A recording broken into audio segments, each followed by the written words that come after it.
Force acting on current carrying conductor in a magnetic field. This is our today's topics. Okay. Yesterday we have discussed magnetic field due to the current in a solenoid आणि मग त्याच्यासोबत आपण circular loop मधलं सुद्धा पाहिलं होतं की काय काय होते. तर it is force acting on current carrying conductor in a magnetic field. आता आपण सुरुवातीला पेज नंबर 55 वरची फिगर पाहून घ्या. It is 4.10 number. Force acting on current carrying conductor in the presence of the magnetic field. त्या figure मध्ये horseshoe magnet दिसते. Okay, I hope you got this horseshoe magnet. नंतर बाजूला स्टँड वर कॉपरचा wire लावलेला आहे. त्याची पोझिशन ए नी दाखवलेली आहे. त्याची पोझिशन कशा दाखवलेली आहे? ए नी. ओके, जेव्हा मग आपलं सर्किट ओपन आहे म्हणजेच काय केलेलं आहे की पूर्ण कनेक्शन आपण कीनी काय केलेलं आहे? ओपन केलेलं आहे. म्हणजे तिथून करंट वाहून राहिलेला नाही आहे. नॉर्मल सिनेरिओ मध्ये तो जो कॉपर वायर आहे तो ए पोझिशन मध्ये राहील. ए पोझिशन मध्ये राहील. आणि मग जेव्हा की whenever the current is not flowing through the wire, it remains unchanged in a straight position, that is A. आणि मग जेव्हा करंट फ्लो होईल फ्रॉम टॉप टू बॉटम.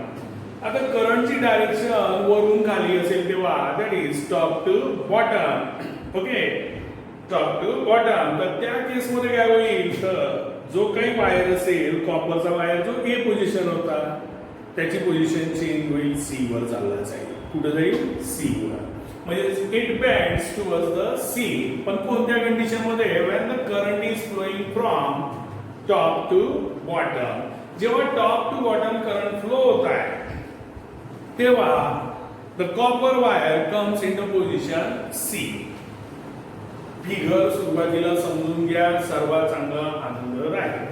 आणि मग इथे पण दाखवलेलं आहे की बाजूला सी पोझिशन दाखवलेली आहे. तर त्या केस मध्ये करंट वरून खाली फ्लो होत असते.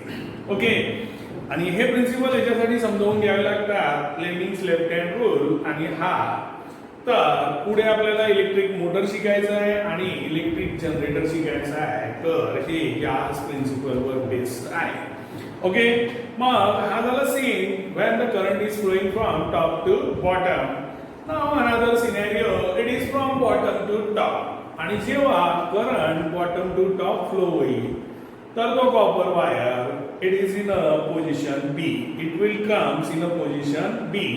आणि मग तिथे मग ए वाली स्ट्रेट लाईन दाखवलेली आहे आणि बी आणि सी च्या डॉटेड लाईन्स दाखवलेल्या आहेत. आणि तिथे आपल्याला डायरेक्शन सुद्धा व्यवस्थित दाखवलेले आहे. तो बघून घ्या. हा जो बीचा सिनेरिओ आहे तर करंटची डायरेक्शन वर आहे फ्रॉम बॉटम टू टॉप. आणि जेव्हा आपण सी कंडिशन दाखवलेली आहे it is from top to bottom अशा प्रकारचं. आणि मग त्याच्यानुसारच आपले ह्या पोझिशन दाखवलेले आहेत. A the current is not flowing म्हणून मग तो सरळ त्याचं बेंडिंग कोणत्याच बाजूला झालेलं नाही आहे. Now it is B. It is the current is flowing from bottom to top and that's why it bends towards the B. Now it is C condition. When the current is flowing from top to bottom then it bends towards the point C. हे जर समजलं तर आपल्या सगळं लक्षात राहील. Horseshoe magnet माहितीच आहे. आणि आपण इथे सोर्स ऑफ एनर्जी बॅटरी सुद्धा दिलेली आहे. नाउ इट इज ट्रायडिस मटेरियल फ्लेक्सिबल कॉपर वायर. जो आपण कॉपर वायर त्याला पोझिशन ए होतं that is flexible copper wire. Stand is there. Electric cell. A horseshoe magnet with a strong magnetic field. Horseshoe magnet हा strong magnetic field वालाच घ्यायचा. आणि तसंही horseshoe magnet मध्ये काय होते तर जेव्हा जास्त आपल्याला स्ट्रॉंग मॅग्नेटिक फील्ड पाहिजे तर जनरली तिथं हॉर्सशू मॅग्नेट वापरले जातात. तर रिझन त्यांचे जे पोल्स असतात ते जवळ असतात हॉर्सशू मॅग्नेटचे as compare to the bar magnet. They are far apart. Bar मॅग्नेटचे जे पोल्स असतील नॉर्थ आणि साऊथ आणि हा काय असेल तर हॉर्सशू मॅग्नेटचे पोल सुद्धा जवळ दाखवलेले असतात. Okay, south and north. That आणि जेव्हा जेव्हा स्ट्रॉंग मॅग्नेटिक फील्ड होईल तर जनरली हॉर्सशू मॅग्नेट प्रिपेअर्ड केल्या जाते, प्रिफर्ड केल्या जाते. Okay, procedure using the stamp. Fix the copper wire so that it passes through the poles of the horseshoe magnet as shown in the figure 4.10. आणि मग जे horseshoe magnet ठेवलेला आहे याच्या मधातून आपला कॉपर वायर असा गेला पाहिजे अशा कंडिशननी त्याला स्टँडवर फिक्स करायचं. कॉपर वायरला इकडच्या स्टँडवर तो कॉपर वायर फिक्स केलेला आहे आणि बरोबर असा त्याच्यामधून जाताना दाखवलेला आहे. Then connect the circuit as well आणि पूर्णच्या पूर्ण सर्किट कनेक्ट करायचं. व्हॉट डू यू ऑब्झर्व आणि मग तुम्ही तिथे काय ऑब्झर्व कराल तर बघा, whenever a current is not flowing through the wire, जेव्हा आपलं सर्किटचं की ओपन आहे. ओके, आपण पूर्ण कनेक्शन जोडून आहे पण की ओपन आहे तर तेव्हा करंट फ्लो होणार नाही. आणि मग करंट फ्लो नाही होणार तर तेव्हा तो ॲज इट इज राईट ज्या पोझिशन मध्ये ठेवलेला आहे that position is referred as capital ए असं आपण दाखवलेलं आहे. तर बघा, whenever a current is not flowing through the wire it remains straight, तो straight right, that is in a position A. When the current flows from top to bottom, आता जेव्हा current flow होऊन राहिलेला आहे पण त्याची direction from top to bottom आहे. Okay, then the wire bends and comes into position C. Look at the figure 4.10. आणि मग जेव्हा वरून खाली करंटची डायरेक्शन असेल तर तो वायर ए पोझिशन वरून बेंड्स होईल and that will comes in the position C.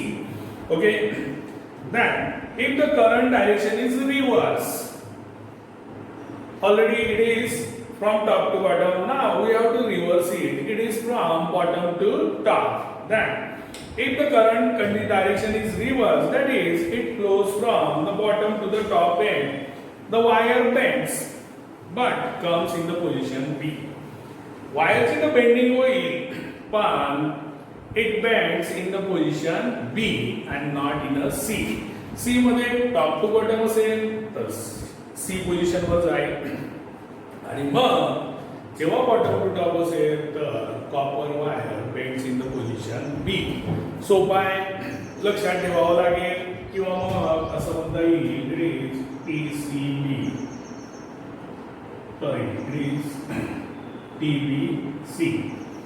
T means top, B means bottom and position C. तर TBC पण कसा TB झाला TC ला असं काहीतरी एक लॉजिक लावायचं म्हणजे काय होईल, कन्फ्युजन राहणार नाही. पोझिशन बी मध्ये कधी जेव्हा current top to bottom flow होत असेल it will comes in a position C. आणि फिगर बरोबर जशीच्या तशीच लक्षात ठेवायची. ए बरोबर सेंटर मध्ये आहे आणि जी सी पोझिशन आहे it is on the right hand side and B position left hand side. हे जर लक्षात ठेवलं तर ही फिगर इझिली काढता येते आणि खूप सोपी आहे. आणि याच्यावरून आपण हा एक्सपेरिमेंट सुद्धा एक्सप्लेन करू शकतो. This means that the direction of the force on the wire is perpendicular to both the magnetic field and the direction of the current. आणि मग जे काही आहे फोर्स जो काही त्याच्यावर एक्झर्ट होऊन राहिलेला आहे त्या फोर्सची direction that is perpendicular to the electric current and magnetic field. मग जो फोर्स एक्झर्ट होणार आहे त्या वायरवर त्याची डायरेक्शन करंटला पण परपेंडिक्युलर असेल आणि मॅग्नेटिक फील्डला सुद्धा परपेंडिक्युलर असेल. Okay, this means the direction of this force on the wire is perpendicular to both the magnetic field and the direction of the current. Here the direction of the magnetic field is from N to S. आणि मग इथे N पासून S पर्यंत direction दाखवलेली आहे magnetic फील्डची by the position H. त्याला आपण H ने दाखवलेलं आहे की मॅग्नेटिक फील्डची direction it is from north to south. It is from the north to south. Okay, then in this experiment it is noted that whenever current flows through a conductor in the presence of magnetic field a force is exerted on the conductor. जेव्हा जर समजा आपण conductor एखाद्या magnetic फील्डच्या क्षेत्रात magnetic फील्डमध्ये ठेवलेला आहे, तर तिथून जेव्हा करंट पास होईल, म्हणजे करंट आणि मॅग्नेटिक फील्ड दोन्ही जर सोबत असतील, तर the force will be exerted on the conductor. The force will be exerted on the conductor. Here our conductor is copper wire. त्या कॉपर वायरवर फोर्स एक्झर्ट केल्या जाईल. कोणाच्या प्रेझेन्स मध्ये? In the presence of the magnetic field and the electric current. Okay. In this experiment, it is noted that whenever current flows through the magnetic field, when a current is flows through a magnet, it is through conductor in the presence of magnetic field. जेव्हा current flow होईल conductor मधनं, पण तिथं magnetic field present होती, the force is exerted on the conductor. If the direction of the current is reverse, आता direction of the current is reverse केल्या, तसं आपण ते पाहिलं, तर the direction of the force also gets reverse.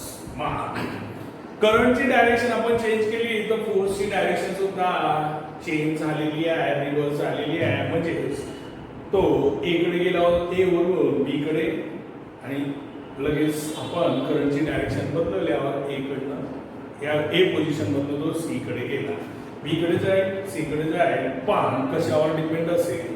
It is depend on the direction of the electric current. आणि आपण आत्ताच पाहिलं होतं, it is from top to bottom, it comes in the position C and this is on the right hand side. Okay. मग लगेच आपण direction उलटी केली होती, द बॉटम टू टॉप. लगेच it has acquired the position B, that is towards the left hand side. Then if the magnet is kept reverse, that is south pole is brought at the position of the north pole and its north pole brought to the position of its south pole, what will happen? आता आपण काय केलं, तर मॅग्नेटच्याच position बदलवल्या, नॉर्थच्या जागी south, साऊथच्या जागेवर north.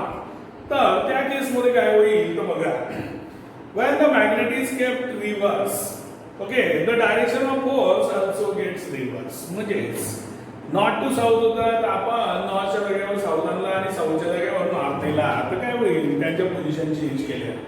तर अशा वेळेला सुद्धा तेच होईल, फोर्सची डायरेक्शन सुद्धा चेंज झालेली असेल. Then the wire is bent in opposite direction, that is for current flowing from top to bottom, the wire bends position in a position B.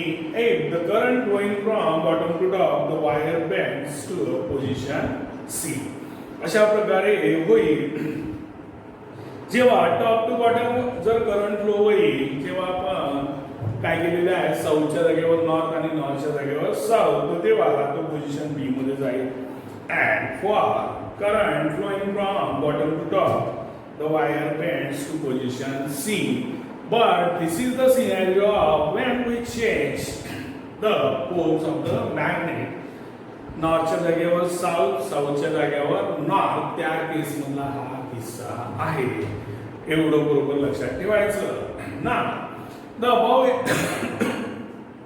above experiment clearly shows that a force is exerted on the current carrying conductor.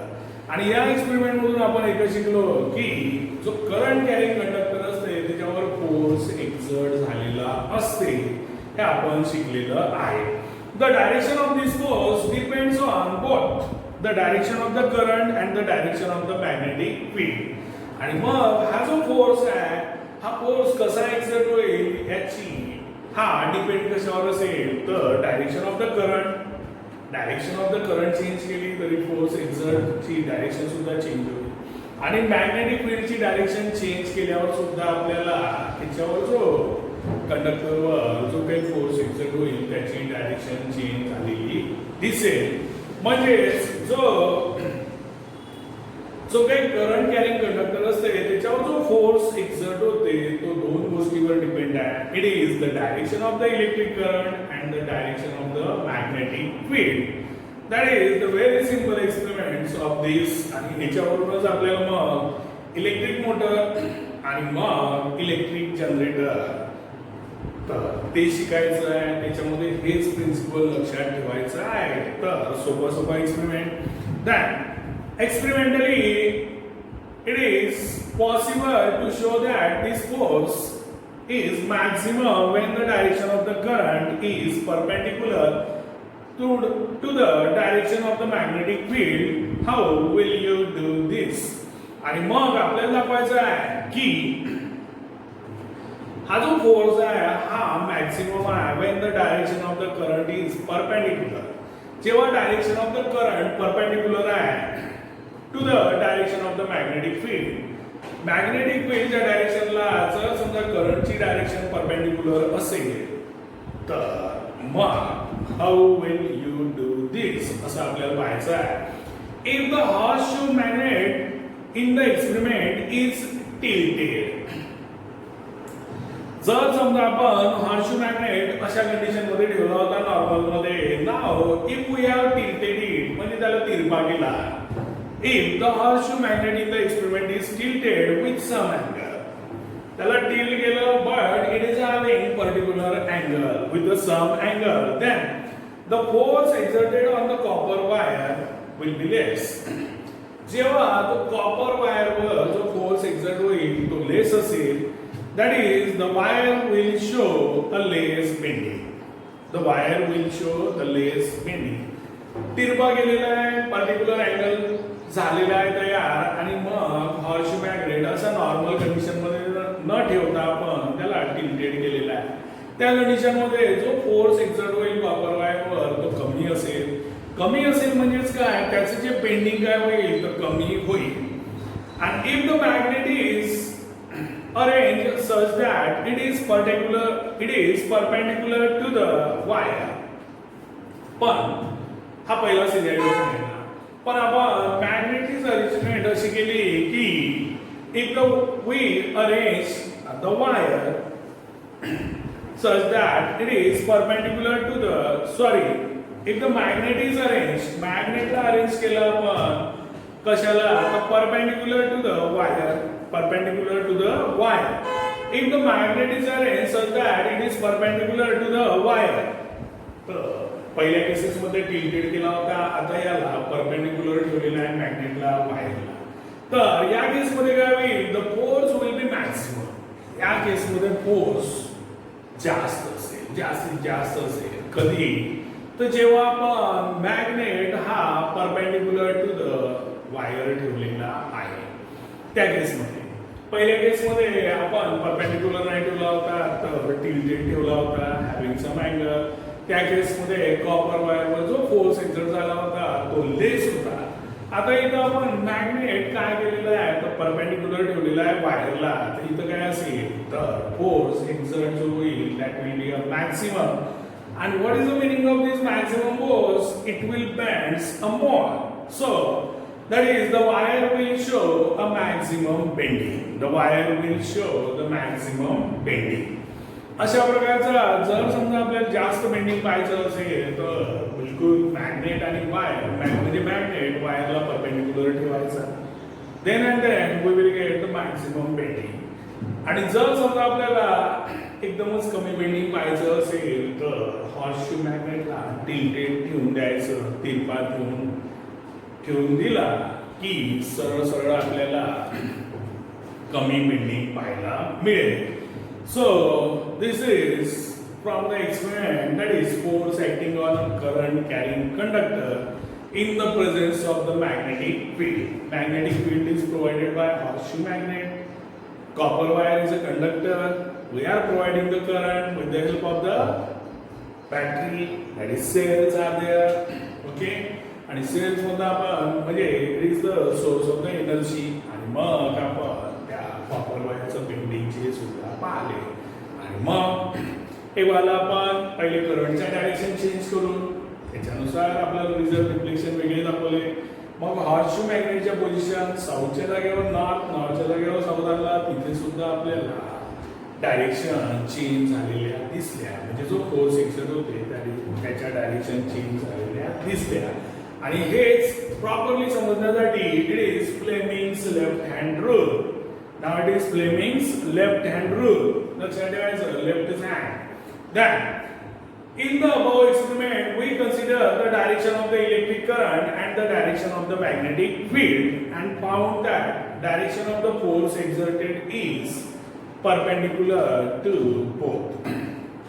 आणि आपण वरच्या experiment मध्ये हे पण पाहिलं की direction of the electric current and the direction of the magnetic field and found that the direction of the force exerted is perpendicular to both. आणि मग त्याच्यासाठी त्यांनी हा रूल दाखवलेला आहे की it is Fleming's left hand rule. Okay, तर बघा हा जो आहे thumb, it is showing the force on the conductor.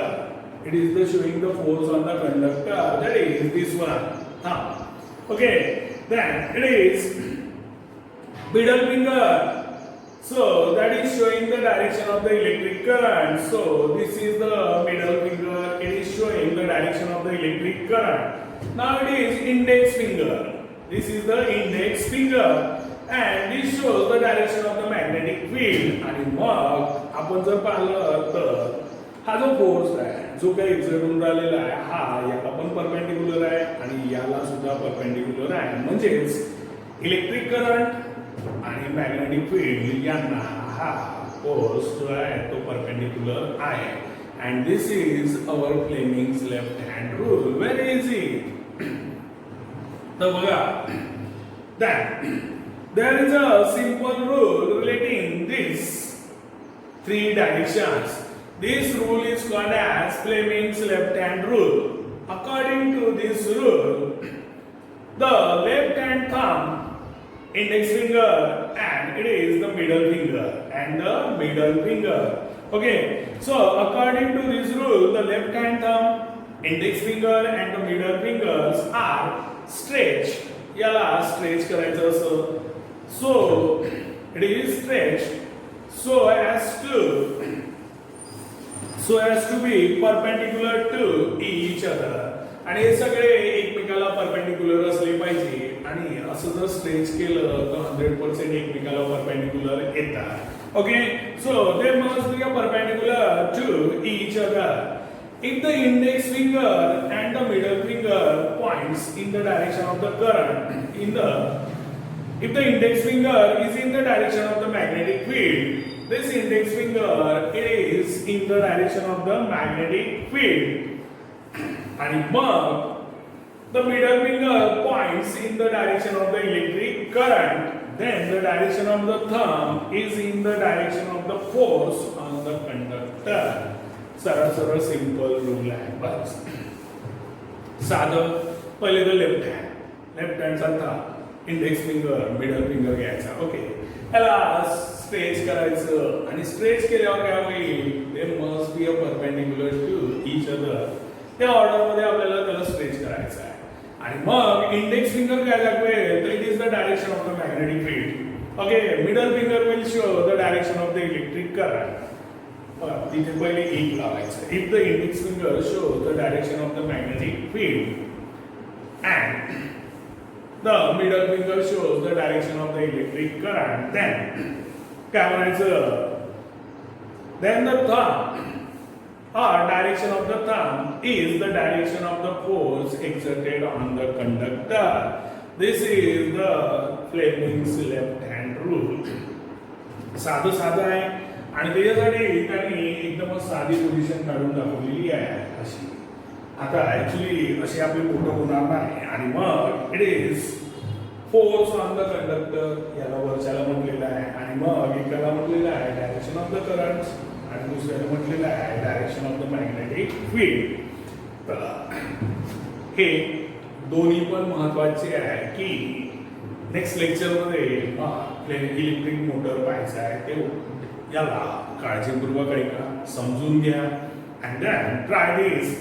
Determine the direction of the force on the wire in the above experiment and verify your findings. आता जो above experiment होता वरचा त्याच्यामध्ये आपल्याला determine the direction of the force on the wire in the above experiment and verify your findings. तर आपण पाहिलेलं आहे चांगलं की तो वरच्या एक्सपेरिमेंट मध्ये फ्लेमिंगचा लेफ्ट हँड रूल 100% फॉलो झालेला आहे. तर बघा, from the above experiment it is determined that the direction of the force on the wire, the direction of the force on the wire is perpendicular to both the magnetic field and the direction of the current. म्हणजे direction of the magnetic field आणि direction of the current याला जो force आपल्या कंडक्टरवर exert झाला होता तो perpendicular होता. म्हणजेच from the above experiment it is determined that the direction of the force on the wire, the direction of the force on the wire, आता फोर्स एक्सर्ट होईल कोणावर, वायरवर म्हणजेच कंडक्टरवर, that is perpendicular to the both म्हणजे all the magnetic field and electric current, to both the magnetic field and the direction of the current. आणि मग it is verified using Fleming's left hand rule. आणि जे काही verification दिलं तर it is exactly same like a Fleming's left hand rule. That's why we have verified the Fleming's left hand rule there. So what is this about from the, it is force acting on the current carrying conductor in a magnetic field. जेव्हा magnetic field मध्ये current carrying conductor जर ठेवला तर त्याच्यावर force exert होतो, तर तो कसा होतो, काय होतो ते पाहिलं. And Fleming's left hand rule. In our next lecture we will see electric motor. Till then, bye.